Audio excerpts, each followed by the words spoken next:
અતિવૃષ્ટિના કારણે ખેડૂતોનો મોઢે આવેલો કોળિયો છીનવાઈ ગયો।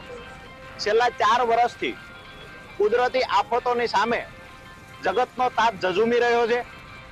આ વર્ષે તમામ ખર્ચ, તમામ મહેનત કરી અને ખેડૂતોએ મહા મહેનતે પોતાનો પાક તૈયાર કરેલો, આ વર્ષે પણ કુદરતે જે કુદરતી આફત સર્જી અને અતિવૃષ્ટિના કારણે ખેડૂતોનો પાક સદંતર નિષ્ફળ ગયો છે।